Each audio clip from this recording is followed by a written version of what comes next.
महाभारत में भगवान कृष्ण ने अर्जुन से कहा था कि हे पार्थ, कर्म करो, फल की इच्छा मत करो। एक पार्थ बंगाल में भी है, पूरा नाम है पार्थ चैटर्जी, जिन्होंने अपने कर्म में धांधली की और फल रूपी काला धन कमाया। लेकिन वो 2 नंबर की सारी कमाई ठिकाने लगा पाते उससे पहले ईडी उनके ठिकाने पर पहुंच गई।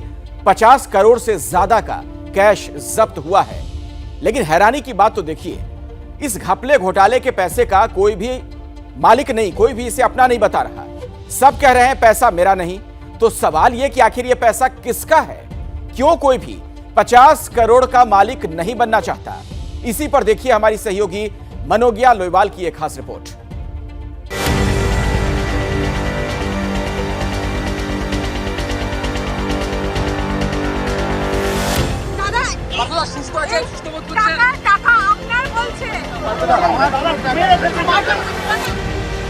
पार्थ चैटर्जी पर काली कमाई के कुबेर का ऐसा ठप्पा लगा कि वो जहां जा रहे हैं उनका सामना एक ही सवाल से हो रहा है।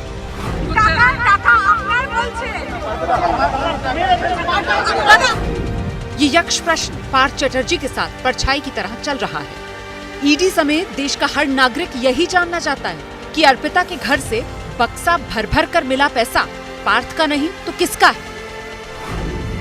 गड्डियों के इस अंबार का कोई तो मालिक होगा।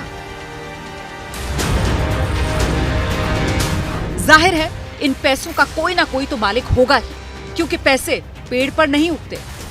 जहां से पैसे मिले वो अर्पिता का घर था। कोई टकसाल नहीं कि नोटों की छपाई चल रही थी। लेकिन अपनी गर्दन बचाने के लिए भ्रष्टाचार के पैसों से सब पल्ला झाड़ रहे हैं।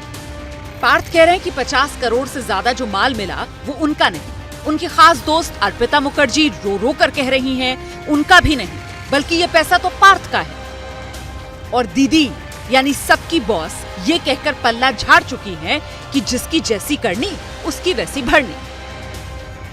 आज के जमाने में कोई एक नया पैसा नहीं छोड़ता, लेकिन अर्पिता के घर से मिले इस 50 करोड़ रुपए कैश और सोने के गहनों को सब के सब अपना मानने से इनकार कर रहे हैं।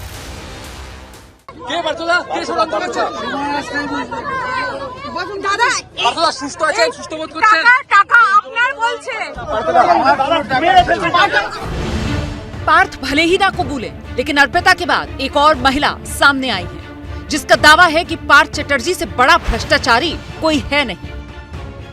इस महिला का नाम है बैसाखी बनर्जी, जो पार्थ चैटर्जी के साथ काम कर चुकी है।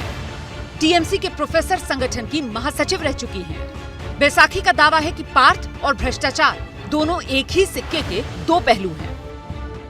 ट्रांसफर के लिए एक प्राइस रेट था, वीसी बनने के लिए एक था, वीसी बनने के बाद एक टारगेट दिया जाता था। Corruption was in every level, I am telling you. ये सब कुछ पश्चिम बंगाल यानी मुख्यमंत्री ममता बनर्जी के राज में हो रहा है, जो खुद को बिना सैलरी वाली सीएम कहती हैं। पर सवाल ये उठता है कि ऐसा कैसे संभव है कि उनका एक करीबी मंत्री लगातार शिक्षक भर्ती घोटाले के नाम पर करोड़ों रुपए लेता रहे, अपना खजाना भरता रहे और किसी को भनक भी ना लगे।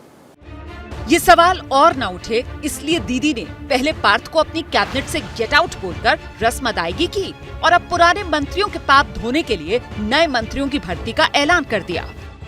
হ্যাঁ, আমাদের একটা রিসাপল করতে হবে। তখন সুব্রতদা মারা গেছে, সিনিয়র লিডার। সাধন পান্ডে মারা গেছে, সিনিয়র লিডার।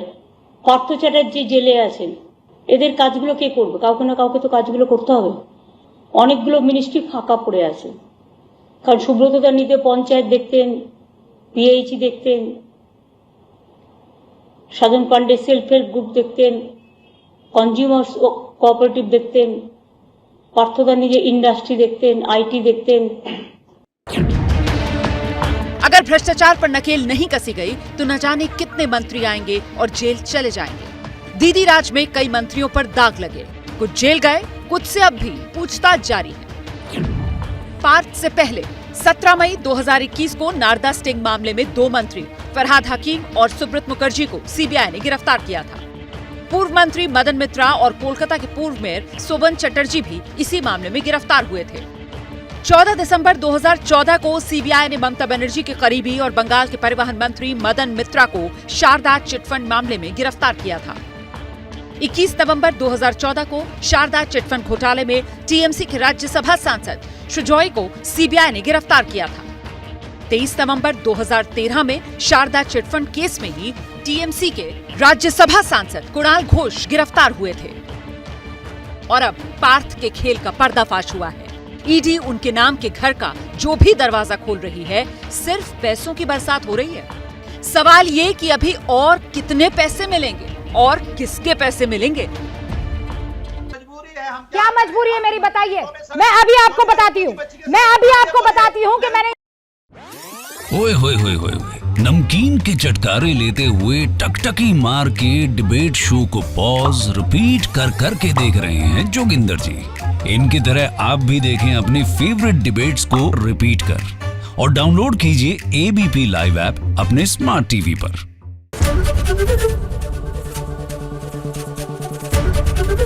एबीपी न्यूज आपको रखे आगे।